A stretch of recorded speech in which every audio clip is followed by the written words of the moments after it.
Ito ang stator ng isang motor. Nakita nyo po yan mga kababayan.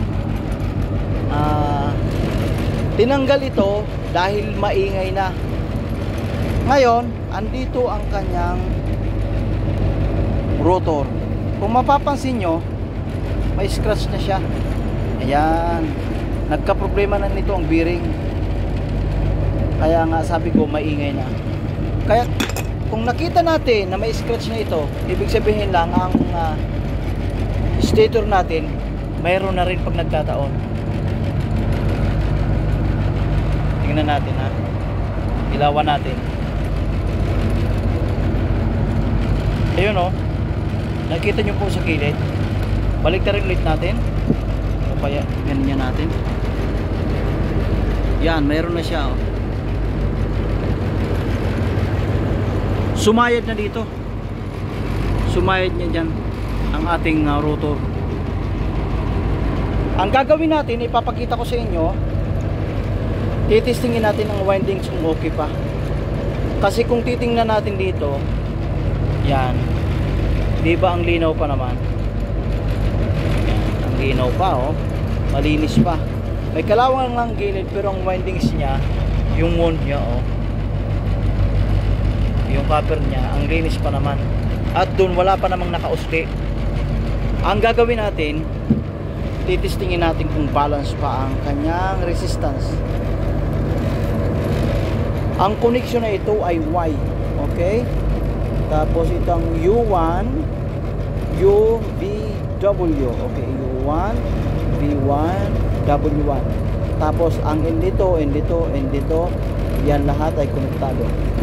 So ang meter natin ilagay natin sa ohms. Ngayon pag sa ohms ilagay natin dito, tingnan natin kung ilan ang resistance niya. 26 point ilan yan? 26.7. Tapos ito ayan, 26.7. Tapos ito ayan. Kailangan lang ng higpit yan para mag-balance siya. Ang problema dahil magdududa na tayo, may scratch na doon, tapos medyo makalawang, titingnan natin kung ito ay okay pa sa ang kanyang insulation, ang insulation ng winding. Kaya gagamit tayo ng insulation tester. Kukunin natin ito, yan, tapos lagay natin yan, tapos mangyari ilagay. Ayun, andito na ang ating insulation tester o meter. Tapos ang gagawin natin, sorry, ito ang ground natin, lagay natin dyan. Tapos select natin kung ilang rated voltage ito. Sa 500 kasi 440 ito, nandiyan na. Tapos ito naman kulay red natin, i-connect naman natin dito. Ibig sabihin dyan, kasi ano naman yan, Y connection, lahat na yan konektado. I-press natin ito, tingnan natin reading. Ayun, nakita nyo po 0.1 o 0 na yan kung nasa proper grounding tayo. So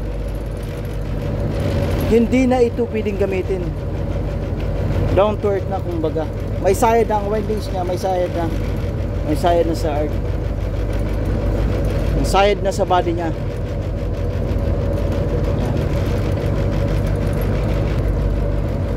Ilagay natin dito, subukan natin. Yan, yan sa proper grounding, mas mainam yan. Ngayon isubukan lahat natin.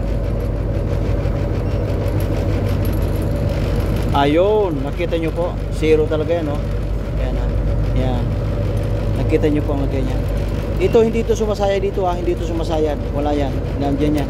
Yan lang sa kanyang winding, separated dyan.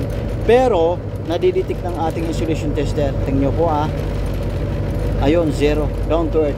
Ngayon, hahanapin natin kung saan yung banda, kung kaya natin ma-visual.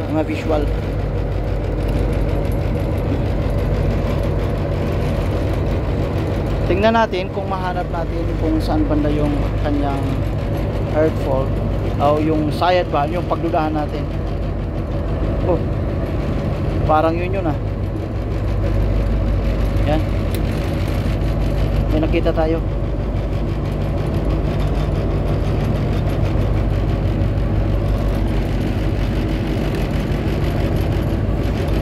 Hanap pa tayo ng iba.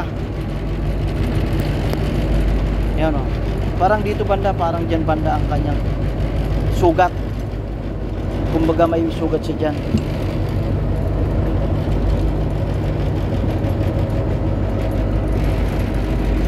Uminit na ito. Uminit na ng gusto kasi yung ano ya, yung tali niya nagsipagtanggalan ha.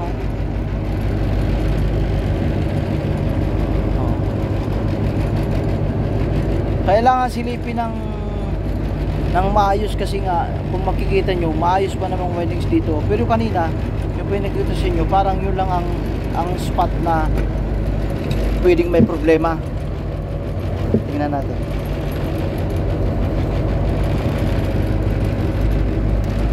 Okay,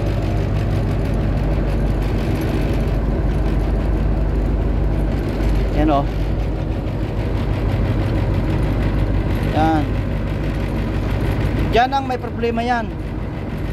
I-ano ko rin, isama ko na rin yung ano dito, yung anong tawag dito, yung picture para makita ninyo kung medyo ma-visual niyo ng maayos-ayos yung naandyan. So hindi na ito pwedeng gamitin. So may problema na pala ito. Hindi na natin pwedeng gamitin. Down to earth na. Sayang. Sana may spare o kaya papalitan natin itong spare. Pwede naman dito ipa-rewind, pero dito dahil maliit lang na motor ito, hindi na ito ipapa-rewind. So bibilihan lang ng bago, tapos kung pamalit, papalitan na lang. Maraming salamat po mga kababayan sa inyong panonood. Sana po may natutunan kayo sa simpleng video na ito.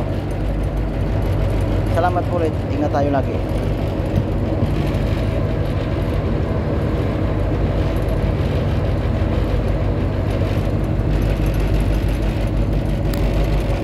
Yan o.